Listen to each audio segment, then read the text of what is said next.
Hey Gators and sports fans, get all your Gator talk, news, analysis, and opinions on the Pod Up with Matthews in the Morning podcast. Find us on your favorite podcast platform or watch us on Facebook Live between 8 a.m. and 9 a.m. every weekday. Pod Up, because we are Gator fans. So say it's great to be a Florida Gator.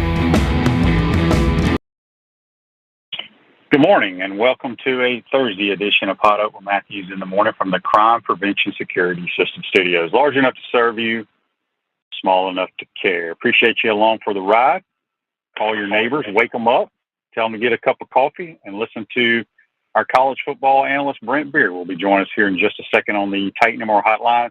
If you missed it, the Gators have a new voice of the Gators, Sean Kelly, and I think it's a tremendous hire. Professional guy who has done it all, a tremendous voice. I didn't know the name, but as soon as I heard the calls of the game that were sent to me, I knew that voice. The number one college football team on ESPN radio, voice of the Pelicans for a long time, but we'll do a tremendous job. Excited to have him. He will join our program tomorrow at 8:30, so make sure you tune in and you can ask Sean some questions. But in the meantime, we're going to go to the Titan MR hotline, and we're joined by our college football analyst and Heisman Trophy voter, Brent Beaird. Good morning, Brent. How are you, buddy? Well, Shane, I'm doing well.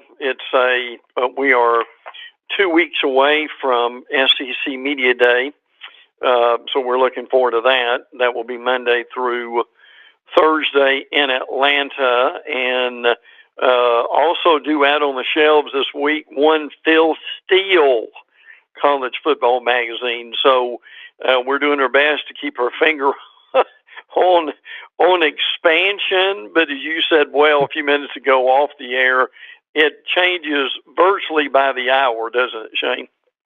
It really does. It's crazy what's going on. I mean, usually at this time, there's really not much to talk about, and there isn't. I mean, you got Major League Baseball, you got Wimbledon going on, obviously some great matches over there. We don't really cover it. The Scottish Open.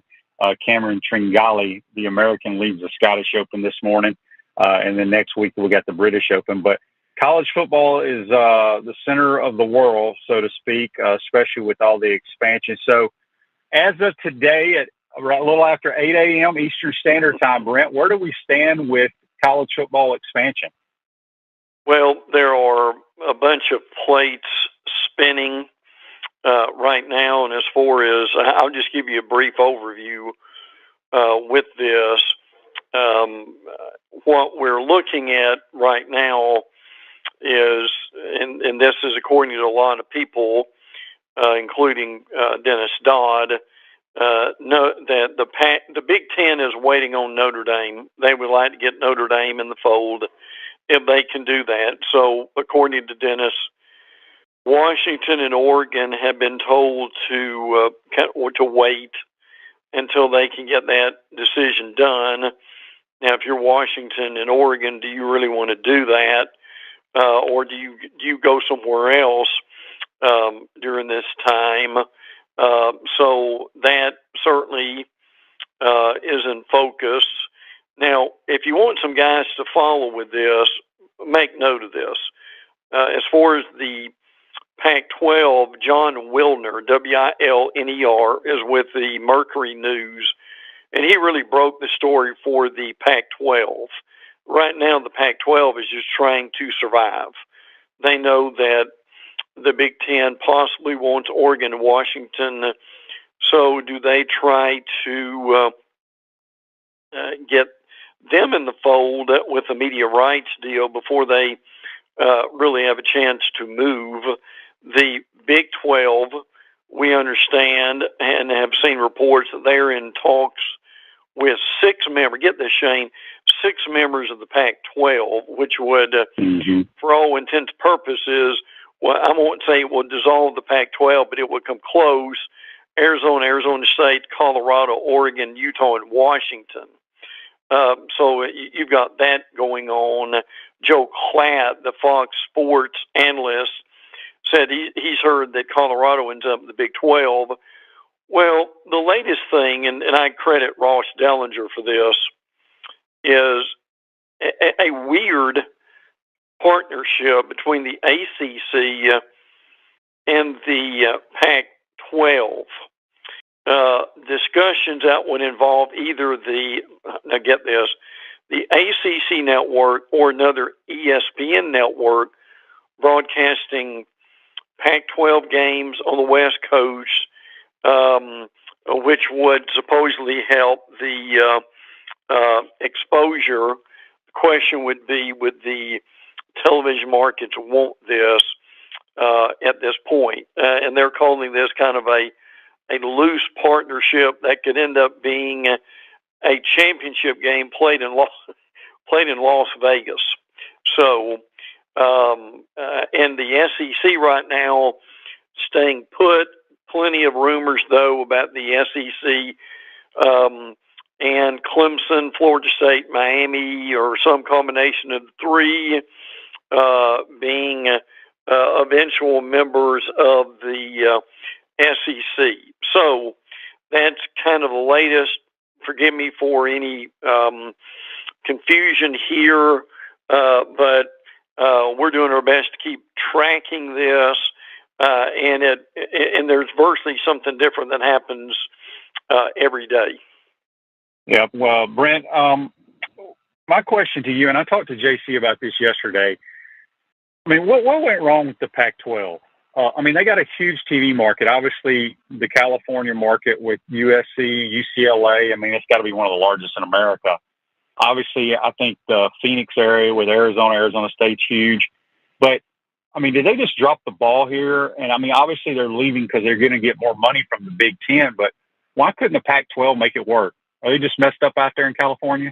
Well, there are a couple of things. Larry Scott, the former commissioner, is being blamed for some of this, that he spent way too much money on himself and way too much money on Pac-12 headquarters, and all that kind of added up. The other thing that's happened, and I've seen guys who are covering this have mentioned this, that the Pac-12 presidents did not put enough emphasis on football.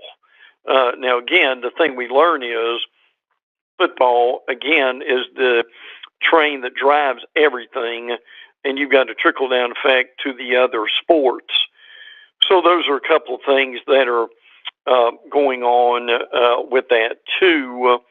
Now, I have also seen, and I'm going to double-check this, and I've seen this from Ross Dellinger, is, now get this sentence here, the Pac-12 already had the lowest distribution among the Power 5 schools, paying its member institutions basically $20 million per school in 2021.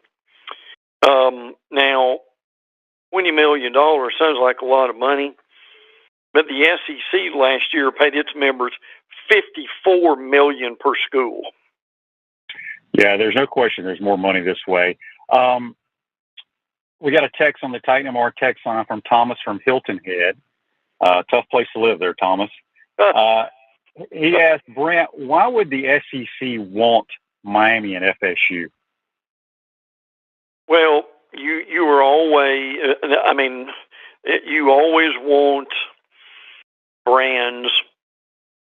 Now, see, we're looking at logic that they would want FSU and Miami, when in reality, behind the scenes, they very well may want somebody else. Now, the other way to look at this, and this is important, is it's going to be two things, and Miami particularly is involved with this. Two of the big criteria are television markets.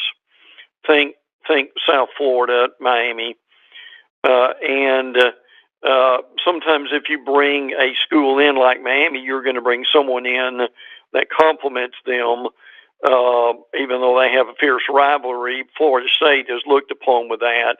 The other thing that's extremely important here is the people who are making these decisions at the end are going to be the school presidents. And the school presidents want schools that to bring in their conference that meet their academic criteria. Now, there's something called the AAU, which is, I may get this wrong a little bit, but it's basically American Academic Universities. And the Big Ten, almost, or maybe every one of the schools there or close to it, are members of the AAU. That's very important to these presidents. The other criteria is going to be for, and this is basically what the Big Ten did, is you want to expand your footprint. So what they did by getting USC and UCLA, they expanded their footprint to Los Angeles and to Southern California. So if all that makes sense, those are some of the reasons why that you want these various schools is because they meet that criteria. And the other thing is, one of the schools, this may surprise people, but one of the most coveted schools in the ACC is North Carolina. Mm-hmm. Because of academics, obviously because of athletics, and that goes along with that. So what fans may think is logical, sometimes these presidents, it's not right, it's not wrong, it's just the way it is. These presidents are thinking in a different direction for a different reason.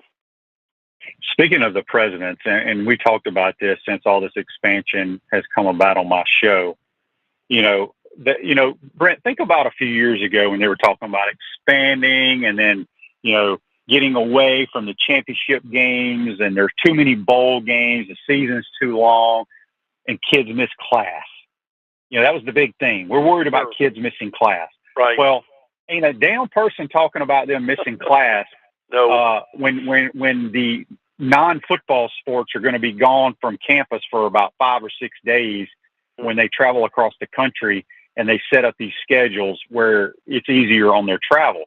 I always argue with it makes no sense because kids have tutors. They do everything online nowadays. It doesn't matter if they're gone for a month. They still do their classwork. Right. But you haven't heard anyone talk about, because that's what these presidents were against all this stuff a year or two ago. I haven't heard one bit about it recently. No, and you're not right now. You're seeing a few op-ed articles that deal with that. See, that brings up another interesting question that we really don't know yet how this is going to be handled. Let's say, for instance, for USC and UCLA. Now, I mean, if you're on the volleyball team, do you want to travel to Rutgers and imagine being the equipment truck guy who has to do that? Well, but here's what we don't know. Is this going to be a football-only deal, or is this going to involve all the other sports? We're not real clear about that yet because, see, this expansion may just be football, and the other sports may still be under the umbrella of the same conference. In other words, the volleyball team at USC and UCLA may end up being under the umbrella still of the Pac-12 or whatever they can cobble together if they can for the Pac-12. That's a really good question because absolutely, you're right. They can zoom in, they can do all this other stuff, but look, that's a long way. That's a long time away from classes, and that's something that really hasn't been dealt with yet. Right, but like I said, being actually in the class is no big deal. I mean, think about it. For a year and a half with COVID, nobody went to class. Everything was done via Zoom.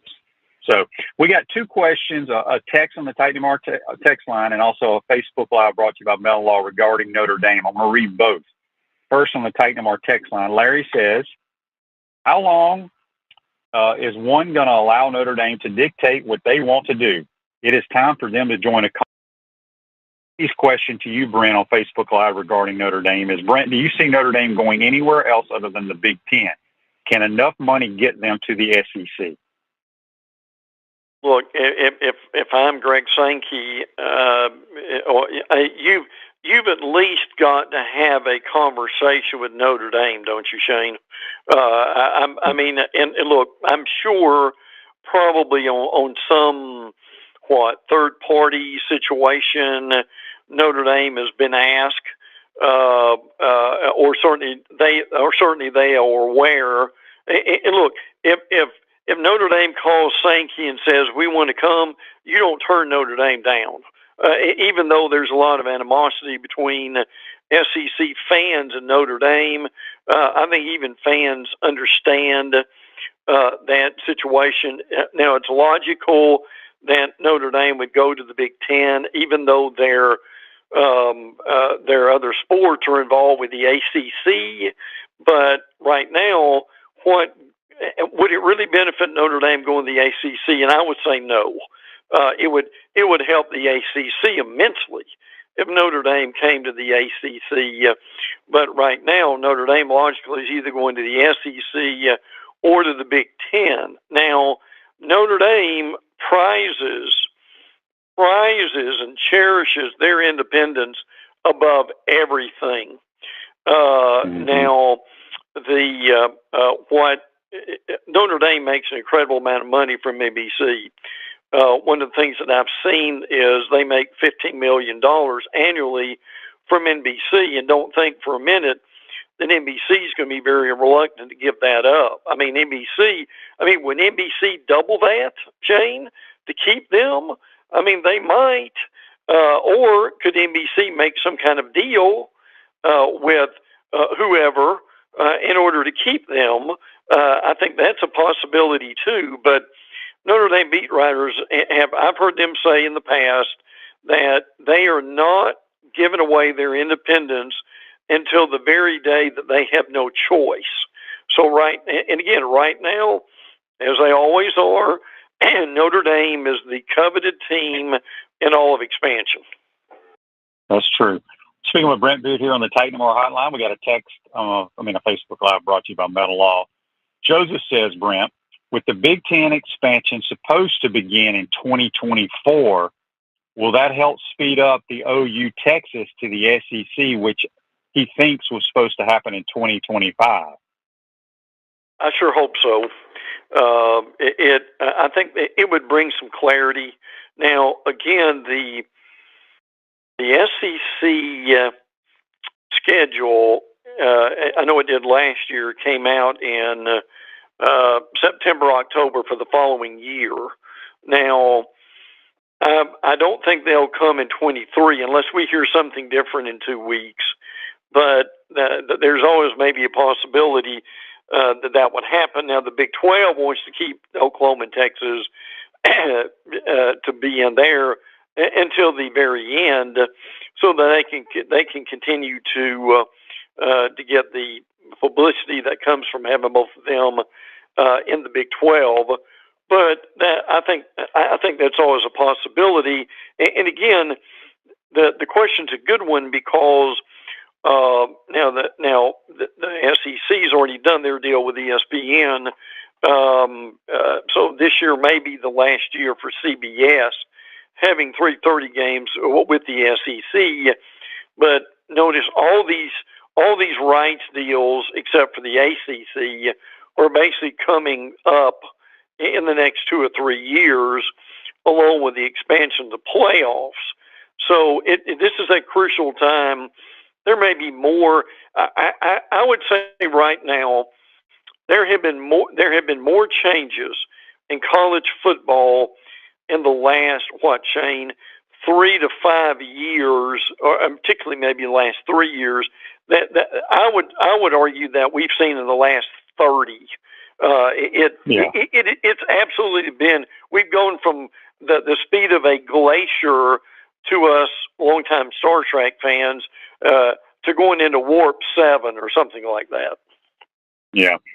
Brent, this is a question Greg asked on Facebook Live, brought to you by Metal Law. QB and Brent, do you think by adding more football teams to the SEC, does it make it even harder for Florida to make the playoffs? Yes. I mean, but it's making every team harder. Sure. But I'm still going to go out on a limb, Brent. For the next 10 years, there's a handful of teams, schools, there's probably 5 to 7 that are going to win the national title in football. That's right. The same ones. That's It right. doesn't matter if you expand or don't expand. Those 5 to 7 teams are going to win the national title. Well, and in the back of what Shane's saying, in the latest magazines, the top 5 is going to be the same. It's Alabama, Georgia, Ohio State, Clemson, and number 5 is debatable. This year it's Texas A&M. So if you expand to 12 teams or if you expand to 30, basically your final 4 are going to come down to what we're used to, because they've got the best rosters and the best coaching staffs. So yes, point well taken. But I will say, and I contend to say, and people don't agree with this, and that's okay, that Florida is headed in the right direction, regardless of whatever they're doing or not doing in recruiting right now. And people are making way too big a deal out of that. It's way too early for it. But I also get people being upset with it. But once you settle down and Napier gets to do his thing at Florida, they're going to be up, I believe, with the upper echelon of the league, and they'll be fighting for championships. I agree. And for people to be upset with recruiting, it just blows my mind, because you can only do so much. Correct. As a staff and a school and a program. It's still up to that 18, 19-year-old kid. He's going to do what he wants to do. It blows my mind. All right, this is a question from Brian on Facebook Live, brought to you by Mellon Law. I'm not familiar with this. Maybe you are, Brent. He says, how does the grant or rights in the ACC affect schools entering or exiting the league at this time? My understanding is with and as a matter of fact, Matt Hayes wrote about this, is the fact that with the grant of rights, even if you moved, now this sounds funny, but this is how this is written. If you're an ACC team and you move to the SEC, that until that grant of rights is over in 2035, that you would still be paying, or your share would be still going to the ACC, even though you're in the SEC. I had some questions about that too, and that's basically what Matt wrote about this, which again, they basically have that grant of rights to keep schools in place and to encourage them not to leave. And again, it's only the grant of rights, but if you want to leave, and I've seen different numbers with this, but if you want to leave the ACC right now, the exit fee is, I've seen anywhere from $50 million to $100 million. Now, if you're going to go, the school can probably pay part of that. TV may end up paying part of that. The conference you're going to may end up paying part of that, which would help. So, all in all, that's a really good question, because this media grant of rights it will have a lot to do with who goes and who comes. Are you in the market to buy or sell your home? Doreen Weeby, a realtor with Caldwell Banker in Parish, will provide you with fast, friendly, and reliable service. Call her today at 352-562-1411 to help your dreams come true. Speaking with Brent Beaird here on the Titan More Hotline, you can follow Brent on Twitter at Brent Beaird. Richard says on Facebook Live, give our new coach a chance, no doubt. Yeah. Brent, let's go around the SEC. Let's start with Alabama. What's going on with the Tide? Well, as far as Alabama is concerned, Bryce Young keeps winning awards. And he won one. He won, I believe it was the Male Athlete of the Year, is what he won. That was announced yesterday. Bama's done very well in recruiting. I won't go into all the names, but there are two things that happened with Alabama. Javian Cohen, their offensive lineman, their left guard, actually went in for mental health reasons to Heron Wellness. I'm not sure what that is, but I'm sure it's probably some renowned organization as far as helping you with mental health. He said it's okay to not be okay. So I thought that was interesting that they would admit that. Hopefully that will help some other people. Keelan Robinson, who is transferred from Alabama to Texas, is very confident about the matchup against Alabama. He said, knowing what I see and what I know every day at Texas and being there in Alabama, I know we can beat them boys. Well, I think Keelan. Good luck. I think, and Keelan, I can tell you right now, on July 7th, that ain't happening. So, no. So as far as Alabama, that's a couple things going on. Yeah, Texas. I don't even know if they had a winning record last year. I don't see that happening at all with you. I agree. The Hogs picked up. When I saw this go across the Twitter or whatever, I was like, "Do what?" I was confused because this Metcalf, obviously I guess it's his brother or cousin or something, played at Ole Miss, right? But he chose the Hogs. Yeah, he did. It's DK Metcalf's cousin, and his name is TJ. If we could keep that straight. But yes, he is going to Arkansas. He averaged 18.3 yards per catch, and he'll help Arkansas. It's the Ole Miss, Jack State, Penn State, and Final Four. I found that amazing that Jack State was involved, but to their credit, they are. They like a lot of people like Jack State right now. And Dion, he's from Alabama, Pinson Valley, 6'1", 185, ranked a 3-star, but still he's a pretty good player. So that'll be interesting to see how that works. The Auburn Tigers. Now, you haven't heard much from them, but Brent, I was telling, I think JC the other day, or maybe just whoever's on my show, I was working out. The SEC started their all day, 24 hours showing highlights of each school. And it was the day Alabama was on, and I was on the elliptical working out.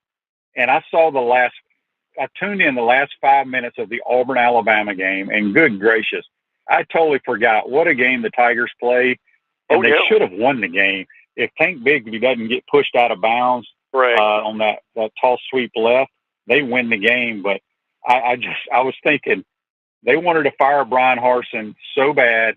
He's still there, but boy, they almost kept Alabama out of, winning the SEC and playing for a national title. Yeah, and listen, we're a ways away from that now, but you're right. I mean, look, Bama, that was 10-3, and Bama really basically had to go the length of the field. Ja'Cory Brooks called the tying touchdown, and then they had multiple overtimes in that game. Now, Auburn picked up Jeremiah Cobb, who's a 4-star running back, 5'11", 186, and they need help with the running game. Tank Bigsby can't do it all by himself, and they've got some pretty good backs, but he's also a track star, got good numbers in the Class 3A title. So Jeremiah Cobb going to and committed to Auburn. The Gators pick up big defensive lineman T.J. Searcy from the state of Georgia. Yeah, that's a big pickup for them. Anytime you get someone from Georgia, I think that's an accomplishment. 3rd-ranked rising senior. So, yes, he is well thought of. So that was no doubt that was a big pickup. By the way, there's a kid named Lucas Simmons to keep your eye on. It has 37 scholarship offers. 4-star offensive tackle. Has narrowed it down to Florida, Tennessee, Florida State, and Southern Cal, that he would be announcing on Monday, July the 11th. That's a 1 p.m. Eastern on CBS Sports HQ, the streaming channel. I wonder if Shane and I could find that if we wanted to. No chance. Yeah. Hey, and by the way, Shane, did you notice this? He's also from Sweden. which is interesting. I'd be curious how many football players that play college have come from Sweden. 6'7", 300. He's a 4-star offensive tackle. Yeah, and his dad, I believe, played for the Sooners. You know what I've noticed with what Billy Napier and his staff do, Brent, on these offensive linemen? They go recruit some big human beings. They do, don't they? I mean, and they're 6'5", 6'6", 6'7". I mean, 6'7", 300 pounds is that dude's got a frame to put more weight on. So Sure. We'll see what happens there. We mentioned earlier Sean Kelly's the new play-by-play voice for the Mighty Gators. Do you know him? Have you heard his work? Are you familiar with him at all, Brent? I'm not like you and everybody else. I mean, I've heard him on ESPN radio, and as you mentioned, he was a voice of the Pelicans for a while. I mean, I've heard really good things about him, and I think he'll do a good job with you. I know you will. And listen, this is a shameless plug for you, but I've heard a lot of people, and this is that are really excited about hearing you for the whole season. But I really do think that Sean will be fine. It will be exciting to have him on board. And again, the national play-by-play voice for ESPN Radio since 2019. Yeah, he does a tremendous job. Before we move on from the Gators, you have a stat here, and I did not even realize this. Talk about this wide receiving core the Gators are returning. Yeah, I credit Matt Hayes for this. With the Gators' top 3 returning wide receivers combined for 6 touchdowns last year. Justin Shorter had 3, Henderson had 2, and Trent Whittemore had 1. Now again, Ricky Pearsall comes in that bunch, so he will help them. I think so. I really like Florida's running back room. I think Richardson could be lightning in a bottle if he's healthy, and I think the offensive line will be better than people think it's going to be. But to the point here, they do need help at wide receiver. And a lot of these guys, this is a crucial year for them, isn't it, Shane? Yeah, it is. And I've told people we're going to be a running football team, in my opinion. What's happening up in Athens? Scott Cochran, who was at Alabama, went to Georgia. He was special teams coordinator. And he, and I'm glad to hear this. Scott this week, I think it was on Monday, went to social media and announced that he had been sober for a year. Now, Cochran, when he was in Alabama, made a tremendous difference in that program as far as strength and conditioning is concerned. And he wanted to be, I won't go into all this, but he wanted to be an on-the-field coach, and that really just did not work out. So he went to Georgia, had some issues at Georgia with sobriety. And again, I don't know what all that is, and that's his business. But kudos to him for being sober over the years, and hopefully that will continue, because I think Cochran's a tremendous coach, and particularly a strength and conditioning coach. And Shane, I've got so many names and numbers going off in my head. Did you see where we now have it came out yesterday, the first strength and conditioning coach to make $1 million? Did you see that? I did. It's Rob Glass, former Gator strength coach. Back when Coach Spurrier was around. Good. He's been at his alma mater there at Oklahoma State. That's right. That's who it is. Making $1 million. Oh, Rob Glass, good for him. I did see that. South Carolina has gotten some commitments from some decent players for them. Yeah, they do. Dontavius Braswell, 4-star running back, has committed. He's from Georgia, number 15 rated prospect in the running back prospect in the country. So he's the Game Talk second highest rated commitment at this point. Bama, Boston College, Nebraska, Oregon were involved in his Final Four. They've also got a 4-star quarterback, Dante Reno, who has committed. Now, this is a 2024 guy, so it's easy to get 23 guys and 24 guys mixed up. So, look, I mean, to Shane Beamer's credit, I know you're looking at them like I am. They're making progress. It's not slow. They're not going to win the East, but I think they're making some pretty good strides, and I think they're excited where they are. They really are. And then Tennessee got a big commitment out of the state of Kentucky. I know the Kentucky fans are raising hell that for whatever reason this kid chose Tennessee over Kentucky. Oh, yeah. Top Kentucky prospect Christian Conyer is committed to Tennessee over Kentucky. He's from Bowling Green, wide receiver, defensive back, but they'll figure out where to play him at that point. But, yeah, that's a nice pickup for the Vols. Yep. We're speaking with Brent Beaird here on the Titan MR hotline. If you got a text or a comment you want to shoot at Brent, shoot it to us. We've got a few more minutes with him. We're going to move to the ACC and the ACC's version of the Texas A&M Aggies, the Miami Hurricanes, best team money can buy. Talk about some of the guys they have in verbal commitments. Well, they've got several guys in the top 100. I believe that this is ESPN. Jaden Rashada at quarterback. What we all know about the kid from Pittsburgh, California. They've also got Nathaniel Joseph, who's a wide receiver. Riley Williams, who's a tight end. Antoine Jackson. Now, Jackson's a 2024 kid, one understand. And he flipped his commitment. This is kind of odd. From Georgia to Miami. He's 6'1", 170. Kid from Fort Lauderdale. Now, they've also got an offensive lineman. His first name is Francis, and I'll let Shane pronounce his last name. Yeah. He's 6'6", 325. It looks like my yoga, and I'm doing an injustice to his name, so forgive me. But he's from IMG in Bradenton. So, and Shane, let me mention this too, and I'll be real brief about this. Look, I get the fact that they're getting commitments and they're getting kids. But what people need to remember is Miami is a long way away from being back, okay?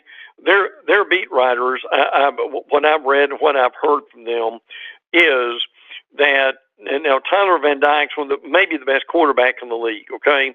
But they're struggling on the line of scrimmage, and they're struggling particularly on defense, which means that they've had to have a lot of transfers come in, and we'll get into that on the field stuff a little bit later on. But what people need to realize, I know they're getting a lot of attention right now, but it's going to take, Cristobal is going to have several years to rebuild them. This is not happening overnight. So Gator fans need to relax with some of this because they're comparing themselves to Miami.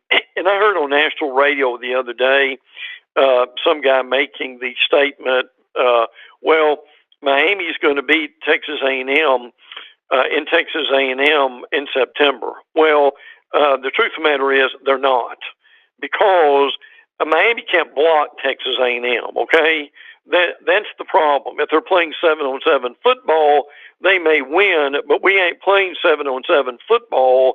And Shane, you know how hard it is that to rebuild your line of scrimmage. And also on the defensive side of the ball. So people need to temper this Miami's taking over the world stuff. They're getting better. Cristobal is a good coach. But I just wanted to put that in perspective as to where Miami's going over the next 2 or 3 years.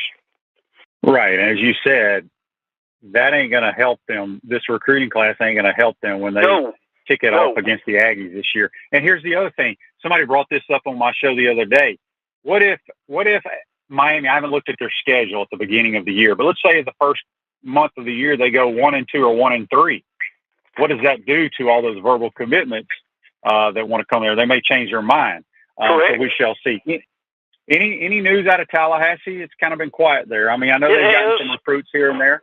Yeah, they have. I mean, they're doing okay. I mean, it's nothing spectacular. They're in the, it kind of depends on which one you read. They're in the 30s and the 40s. I think they will get better. I mean, the people I talk to there are confident that they're kind of inching along in increments at this point, and it's going to be a while. They're not ready yet either, and I know I almost say this every week, but I hear it every week too, that they are going to be better on the line of scrimmage. In other words, if they get a guy who goes out, who's a starter, it's not going to be a disaster as it has been in the past. So, but again, and we need to remember, they play week 0 against Duquesne. And then the following week they play LA. That's right, Shane. Yes. The following, I've mentioned that this week. Some people said, "You mean Duquesne even has a football team?" I didn't even. I mean, that's like they're not even FCS. I don't think. I don't know what Duquesne is in football. Yeah. We'll check on that. But you're but they're playing that game obviously to try to give them a little bit of a boost as they play. They've got LSU and Baton Rouge the following week. Now, LSU, even with Brian Kelly in his first year, they've got the better roster than FSU. But at the same time, the big hope there is going to be that they are going to be better. And as Shane and I have said before, the important thing for FSU is, and this is the same thing with Miami and to a degree Florida, you've got to win your 50-50 games. You've got to win those games that are toss-ups, or you may be favored by 1, or maybe a 2-point underdog or something like that. Isn't that going to make the difference, Shane, in the big three in the state, if they can win those games, how they're going to be doing this year? Yeah, it's going to be interesting for sure. Brent, before we let you go, we kept you way too long. You got any nuggets, or did you cover everything today? I think we pretty well hit it all at this point. I mean, we're looking very closely at expansion and where that's going. And just a reminder for everybody, in less than 2 weeks, we'll be in Atlanta for SEC Media Days. Yeah, this is one thing I meant to mention. Tennessee Martin transfer Trey Fisher, the son of Texas A&M head coach Jimbo Fisher, has committed to Florida A&M. So if folks may be wondering about Jimbo's son and where he may be going, at this point he is transferred to Florida A&M. Yep, he's going back home. Probably a good move for him. Brent, great stuff as always, my man. Hope you have a great weekend, and we'll talk to you next week. Shane, thank you. Take care. Yep, that's Brent Beaird joining us on the Titan Tomorrow Hotline. Going to take a timeout, come back, and get to more of these texts and Facebook Lives. You're watching and listening to Pot Up with Matthews in the Morning from the Crime Prevention Security System Studios. We'll be right back.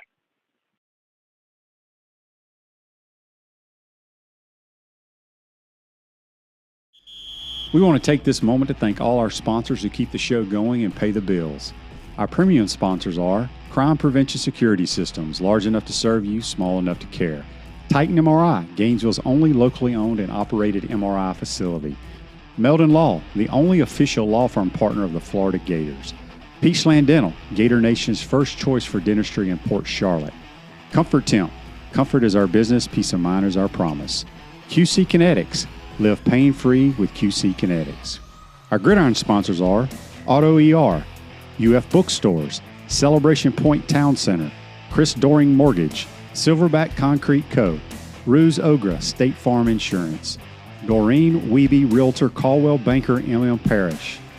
Our touchdown sponsors are Campus USA Credit Union, Adams Rib Company, Gator Dominoes, Celebrate Primary Care, Gator Bait Media, Okido America, Style Cuts, Ironwood Golf Course, Big Mills Cheesesteaks, MB Listing, McDonald's of Gainesville, 84 Lumber, Tropical Smoothie Cafe, Avra and Smith, Dowling Signs, Baker's Sporting Goods, Silver Cube Billiards and Sports Bar. If you are interested in promoting your business on the show, visit potupwithshane.com and click the Advertise button. Again, thank you to all the great businesses that support the show. If you like what we are doing here, make sure you follow us and support the businesses that support us.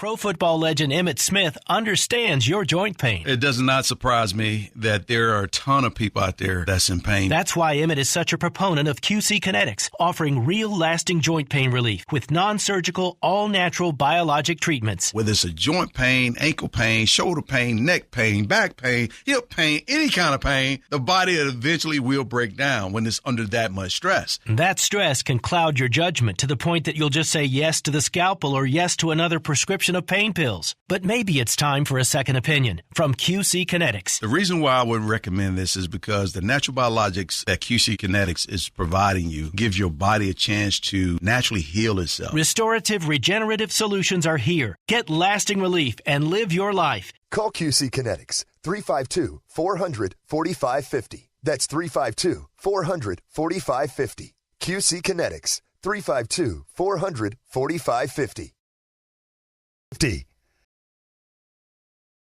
Welcome back to the Crime Prevention Security System Studios, large enough to serve you, small enough to care. Celebration points where the Gators go to celebrate with premium brands like Escape Apology, Sushi Hana, Regal Cinemas, Kilwins, Le Macaron, Prime and Pearl in the HBC's restaurant, Spurrier's Gridiron Grill, where every Saturday and Sunday from 11 to 2:30, you can get the hottest brunch in town. We'll see you at Celebration Point, where the Gators go to celebrate. I want to thank Brent Beaird again for joining us on the Titan MR hotline. Brent's got so much information we usually can't get to it. Tony says on Facebook Live, brought to you by Melton Law, FSU only has to pay Duquesne $400,000. Duquesne is playing at Hawaii, so they can play a game week 0 game as long as they can find an opponent. FSU wanted to play someone before LSU. Yeah, $400,000 is cheap. So anyway, Lauren says here, Duquesne used to be FCS non-scholarship like Dayton and some of those schools. Yeah, I just haven't. I mean, I know Duquesne plays Division I basketball, but I wasn't sure about football. We got a text here on the Titan MR text line. I'm going to pull it up. Comes from Barbara. Thanks for listening, Barbara. She says, can't wait to hear you and the new voice of the Gators.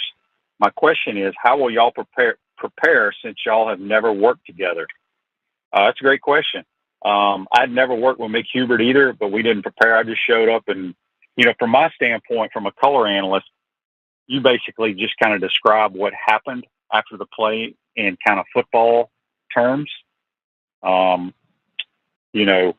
I think it'll be great for Sean. If you think about it, for the last few years, he's called the national game. So he had to prepare for both teams, like really study them and know those players, where now he will know the Gator roster inside and out because he'll study all from starting today until the season kicks off. He'll know, he won't have to look at his chart, who's number 15. He will know that kind of stuff for the Gators, whereas he'll just have to study the opponent.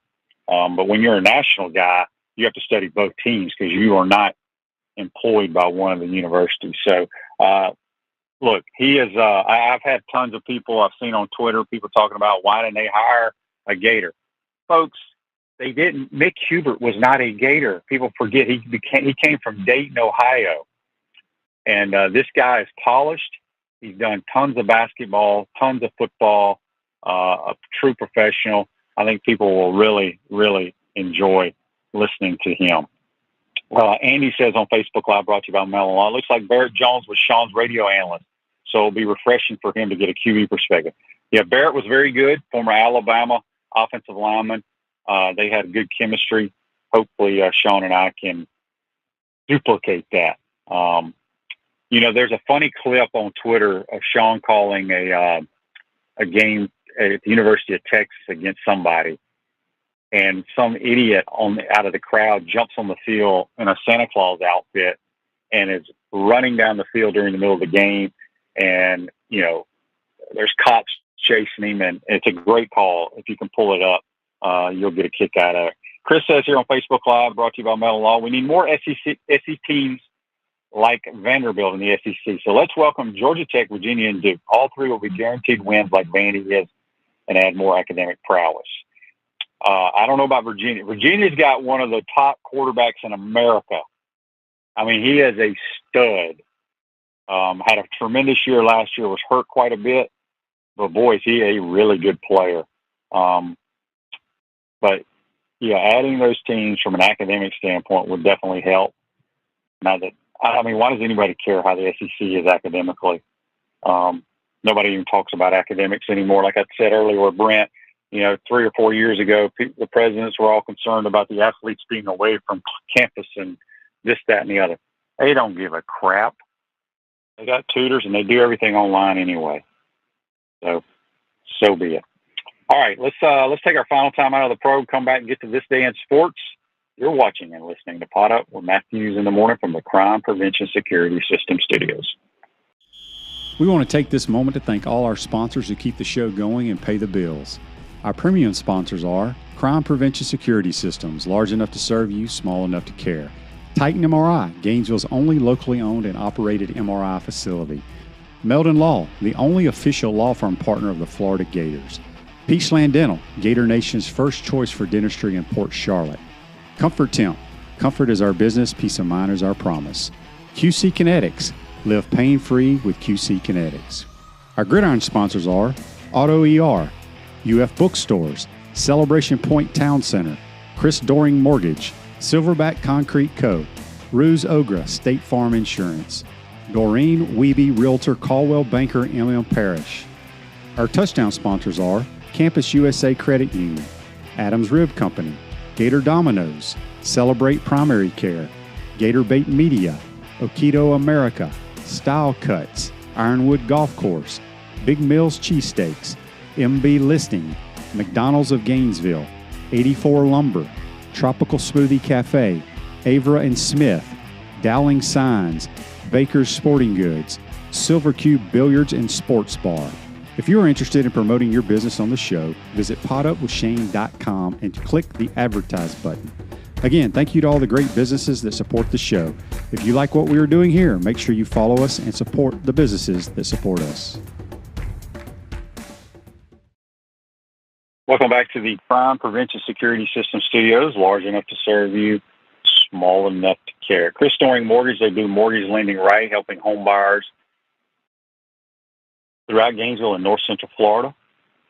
Call Chris Doring Mortgage today at 352-244-0840. This Day in Sports brought to you by our good friends at Comfort Temp. Comfort is our business. Peace of mind is our promise. Beat the summer heat. Schedule your air conditioner's tune up today, keeping you chill and the Florida heat far away. Comfort Temp Heating and Air. Give them a call, 352-376-2366.